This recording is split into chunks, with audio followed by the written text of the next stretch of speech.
The Xero bow sight is designed to make your hunt or target shooting easier than ever. In this video, you'll learn how to set it up directly to your bow. Mounting and trigger installation is first. Basically, put two AAA lithium batteries into the device. This is going to give you over a year of battery life in all weather. Then choose any of the 3 pairs of mounting holes and provided screws to attach the device directly to your bow. You will then use the provided tape to mount the trigger in front of your bow's grip. Avoid the shelf when securing the cable so it does not interfere with your shot. This is very key because that's going to be where you're always doing your ranging, which will help you locate those pins faster. Now, while holding the bow extended from your body to simulate a full draw position, check that you can see easily through the optic.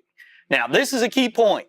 If needed, adjust the vertically curved dovetail so that you can see through the sight easily. The next step is the calibration. When you turn on your device for the first time, you're going to be choosing between yards and meters. Next, you're going to want to adjust your pin brightness. Now know this, the Xero will apply your preferences based on the amount of light in your specific shooting environment.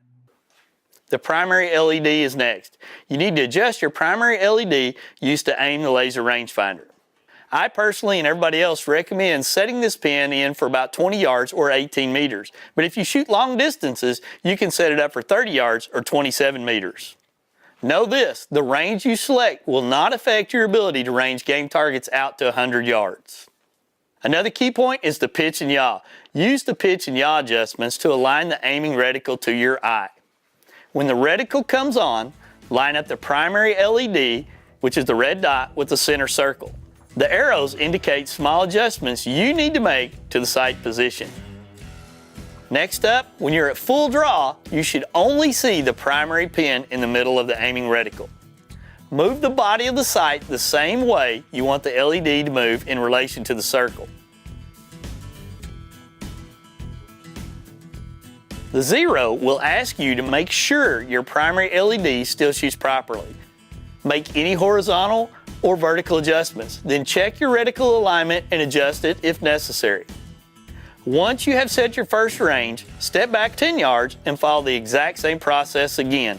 Xero will ask you if you want to use that range to calibrate. I suggest shooting a few arrows at this distance. Xero will ask you if you hit the target. If you didn't, enter the information Xero asked for and the pin will adjust. This is very important as I've spent a lot of time practicing with this bow. What I found is making those adjustments is going to really pay off when it comes time for that shot of a lifetime or when you're target shooting. Step back another 10 yards and follow the exact same process again until you're comfortable with that group that you're shooting. Set up as many ranges as you want. Make sure you calibrate out to your maximum range. I actually have a pin set to 82 yards right now. Then go into the hunt mode. In hunt mode, press and hold the trigger button, which will turn the reticle and primary LED on. Line them up and continue to hold the trigger to take a range measurement. The pin needed to shoot, that distance will appear. On the screen, you'll see the line of sight distance on the left, the true horizontal distance in the middle, and the angle of the shot is on the right. Now, if you've set up any fixed pins, you can see them quickly by tapping the trigger. Your pins will blink for 5 seconds before timing out. Just tap the trigger to keep them on or to bring them back up when they do time out. To set your pin timeout length, it's very simple. Go to Settings, Pins, then Hunt Timeout or Practice Timeout, depending on which one you want to change.